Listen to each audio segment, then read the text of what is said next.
Hello மக்களே, இன்னைக்கு நம்ம கோட் படத்தோட ஹிடன் டீடைல்ஸ் பார்க்க போகிறோம். வேற லெவலில் இருக்கு ட்ரெய்லர்.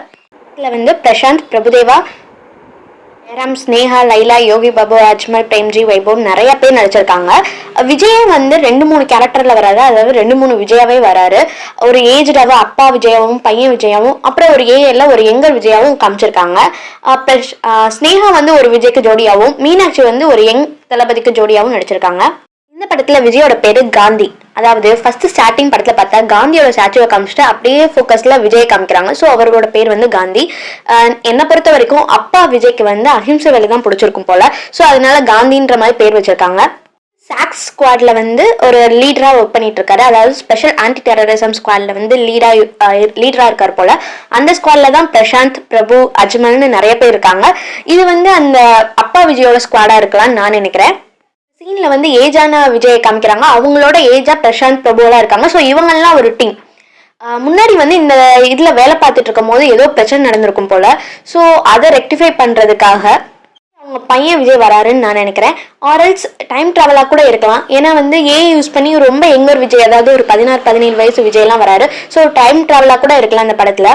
விஜய்க்கு 2 பசங்கன்ற மாதிரி கூட காமிச்சிருப்பாங்க. ஏன்னா ஸ்னேகா வந்து ஏற்கனவே ஒரு பையன் இருக்கிற மாதிரி காமிச்சிருப்பாங்க. அப்புறம் திருப்பி பிரெக்னெண்டா இருக்கிற மாதிரி ஹாஸ்பிட்டலில் காமிச்சிருப்பாங்க.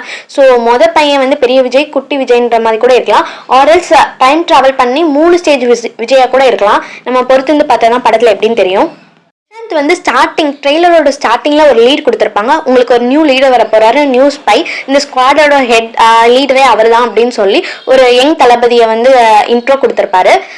மேபி வந்து அது பையன் விஜயாவும் இருக்கலாம், இல்லை வந்து டைம் ட்ராவல் பண்ணி இந்த மாதிரி சொல்லுன்னு கூட சொல்லியிருக்கலாம். நம்ம அதை வெயிட் பண்ணி பார்த்தா தான் தெரியும். இந்த நியூ ஸ்குவாட்ல யாரெல்லாம் அவங்க கூட ட்ராவல் பண்றாங்கன்னா வெங்கட், அஜய், யோகி பாபு, பார்வதி நாயர், அப்புறம் வத்திக்குச்சி திலீபன், இவங்கெல்லாம் வந்து இந்த நியூ ஸ்குவாட்ல வந்து யங் தளபதியோட ட்ராவல் பண்ற மாதிரி நம்மளுக்கு ஒரு சீன் காமிச்சிருப்பாங்க. டெரரிசம், ஆன்டி டெரரிசம் ஸ்குவாடுனால இந்த டெரரிசம் எங்கெல்லாம் வந்து இந்த மாதிரி பாம் பிளாஸ்டிங் எங்கெல்லாம் நடக்குதோ அதை தடுக்கிற ஸ்குவாடா கூட இருக்கலாம். ஸோ ஒரு சீன்ல நம்மளுக்கு காமிச்சிருப்பாங்க. சிஎஸ்கே ஸ்டேடியத்துல வந்து பாம்பு வச்சிருக்க மாதிரியும் அதை வந்து வைபவ் எடுக்கிற மாதிரியும் காமிச்சிருப்பாங்க. சிஎஸ்கே அந்த ஸ்டேடியத்துக்கு வந்து நம்ம தளபதி பைக்ல வேகமா வர மாதிரி, பிரேம்ஜி ஓடி வர மாதிரிலாம் காமிச்சிருப்பாங்க. அப்புறம் ஒரு சீன்ல வைபவ் வந்து பாம்பு வச்சுட்டு இருக்கிற மாதிரி கூட காமிச்சிருப்பாங்க. வைபவ் மேபி வில்லனா கூட இருக்கலாம். பாம்பு வைக்கிறாரா இல்ல எடுக்கிறாரான்றது நம்மளுக்கு தான் தெரியும். பட் அவர் கெட்டப்லாம் பார்த்தா வில்லன் மாதிரி தான் தெரியுது. ஸோ வந்து இந்த ஸ்குவாடை பொறுத்த வரைக்கும் இங்கெல்லாம் பாம்பு வச்சிருக்காங்களோ மக்கள் அதுல இருந்து காப்பாத்துற மாதிரி நம்மளுக்கு காமிச்சிட்டு இருக்காங்க. மேபி இந்த மாதிரி பையன் ஒர்க் பண்ணிட்டு இருக்கும் போது அவங்க அப்பா விஜயால பாதிக்கப்பட்டவர் தான் மோகன் நினைக்கிறேன். ஏன்னா நான் இன்னைக்கு என்ன அனுப்பிக்கிறோனோ அது காந்தியா அனுப்பிக்கணும் அப்படின்னு சொல்லி மோகன் வந்து கத்திட்டு இருப்பாரு. மோகனுக்கு ஒரு சூப்பரான ஸ்டோரியா இருக்கு. என்னன்னா ஃபர்ஸ்ட் வில்லனா இந்த படத்துக்கு நடிக்க மாட்டேன்னு சொல்லியிருப்பாராம். இல்லை நான் வந்து எவ்வளோ படத்தில் ஹீரோவா பண்ணிட்டேன், வில்லனா நடிக்கலன்னு சொல்லியிருப்பாராம். சரி என்ன பண்ண நீங்கள் வந்து வில்லனா நடிப்பீங்கன்னு கேட்கும்போது எனக்கு ஒரு ஃப்ளாஷ்பேக் இருக்கணும், அதில் நான் நல்லவனா இருந்து எதனால ஒரு ரீசனபிளாக கெட்டவனா மாதிரி இருக்கேன்னா இந்த படத்தில் நடிக்கிறேன்னு சொன்னோடனே அது அவருக்காக ஒரு ஷார்ட் வச்சிருக்காராம் வெங்கட் பிரபு.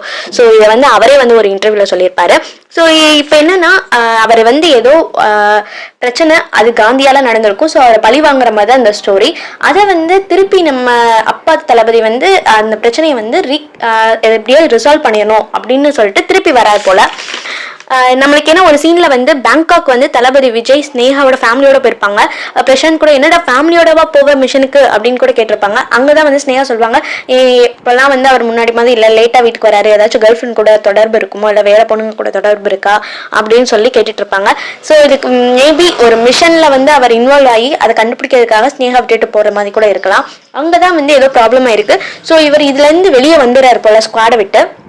ஆனாலும் அதனால பாதிக்கப்பட்ட மோகன் அவரை பழி வாங்குறதுக்காக திருப்பி ஏதோ பண்றாரு. ஸோ திருப்பி வந்து நம்ம ஸ்குவாட் ரீக்ரியேட் பண்ணணும்னு சொல்லி பிரபு, பிரசாந்த் அண்ட் விஜய் வந்து திருப்பி ரீஜாயின் பண்ற மாதிரி கூட ஒரு சீன் இருக்கு.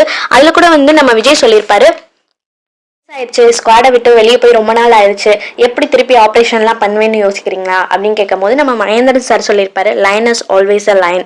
ஸோ அந்த பிரச்சனையை எப்படியோ ரிசால்வ் பண்ணணும், திருப்பி இந்த ஸ்குவாடெல்லாம் ரீக்ரியேட் பண்ற மாதிரி ஒரு சீன் இருக்கும். ஸோ 2 பிரச்சனை மாதிரி காமிச்சிட்டு இருப்பாங்க. ஸோ அப்பாவும் பையனும் சேர்ந்து எப்படி ரிசால்வ் பண்ணலாம் அப்படின்ற மாதிரி தான் இந்த ஸ்டோரி மூவ் ஆகும்னு நான் நினைக்கிறேன். பிரபு தான் இந்த படத்தை டைரக்டர். ஸோ அவர் படம்னாலே பல படத்தோட மேஜர் ரெஃபரன்ஸ் எல்லாம் வச்சிருப்பாரு. இந்த படத்தோட ஸ்டார்டிங் பார்த்தீங்கன்னா திருப்பச்சி ரெஃபரன்ஸ் வச்சிருப்பாரு. அண்ட் படத்தோட எண்டிங் வந்து கில்லி படத்தோட ரெஃபரன்ஸ். ஸோ வந்து அவரே வந்து இப்போ ஆடியோ லான்ச் வைப்பிங் ஒரு இன்டர்வியூல அவரே சொல்லியிருப்பாரு, ஃபேன்ஸுக்கு ஒரு மெகா ட்ரீட்டாக இருக்கட்டும்னா அவரோட படத்தில் உள்ள மேஜர் ரெஃபரன்ஸ் எல்லாம் நான் இதில் வச்சிருக்கேன் அப்படின்னு சொல்லி அவரே சொல்லியிருப்பாரு. ஸோ துப்பாக்கி படத்தில் ஐம் வெயிட்டிங் அப்படின்னு கூட ஒரு டைலாக் இருக்கும். ஸோ இதெல்லாம் வந்து தளபதி ஃபேன்ஸுக்கு ஒரு மெகா ட்ரீட்டாக இருக்கட்டும் தான் நான் அந்த படத்தோட ரெஃபரன்ஸ்லாம் நான் எடுத்து வச்சேன் அப்படின்னு அவரே ஒரு இன்டர்வியூவில் சொல்லியிருப்பாரு. அவரோட படம்னாலே சிஎஸ்கே கிரிக்கெட் பற்றி இருக்காமல் இருக்காது. மங்காத்தா படத்தில் பார்த்தீங்கன்னாலும் கிரிக்கெட் பெட்டிங் காமிச்சிருப்பாங்க. இந்த மாதிரி ஏதாச்சும் அவரோட படத்தில் ஒரு கிரிக்கெட் ஒரு சீனாச்சும் இருக்கும். இந்த படத்துலையும் வந்து சிஎஸ்கே மேட்ச் நடக்கிற மாதிரியும் அந்த ஸ்டேடியத்தில் பாம்பு வச்சிருக்க மாதிரியும் அதை எப்படி தளபதி விஜய் வந்து எடுக்கிறான்ற மாதிரி ஒரு சீன் காமிச்சிருப்பாங்க. இதெல்லாமே வந்து சேப்பாக் ஸ்டேடியத்தில் வச்சிருக்க மாதிரி காமிச்சிருப்பாங்க. பட் அவர் கேரளாவில் உள்ள ஸ்டேடியத்தில் தான் வந்து எடுத்திருப்பாரு. அண்ட் ஏஐ யூஸ் பண்ணி கேப்டன் விஜயகாந்தும் ஏதோ ஒரு கேமியோ ரோல் பண்ணுற மாதிரி காமிச்சிருக்காங்க. அண்ட் த்ரிஷா அதில் ஒரு கேமியோ ரோல் பண்ணுறதா சொல்கிறாங்க. சிவகார்த்திகனும் ஒரு சீனுக்கு வர மாதிரி சொல்லிட்டு இருக்காங்க. ஸோ வெயிட் பண்ணி பார்த்தா தான் தெரியும் படத்தில் யார் யார் எப்படிலாம் வந்து நடிக்க போகிறாங்கன்னு. பட் இது வந்து ஒரு மெகா சூப்பரான ஒரு படமாக இருக்க போது விஜய் ஃபேன்ஸ்க்கு மட்டும் இல்லை எல்லா ஆடியன்ஸுக்கும். நான் என்னை பொறுத்த வரைக்கும் இது டைம் ட்ராவல் பண்ணுற மாதிரி ஒரு ஸ்டோரியாக தான் இருக்கும் நான் நினைக்கிறேன். 3 விதமான விஜயை காமிச்சிருப்பாங்க. மேபி டைம் ட்ராவலாக தான் இருக்கும்னு மேஜர் பாசிபிள். வெயிட் பண்ணி பார்ப்போம் எப்படி படம் இருக்குன்னு. தேங்க்யூ.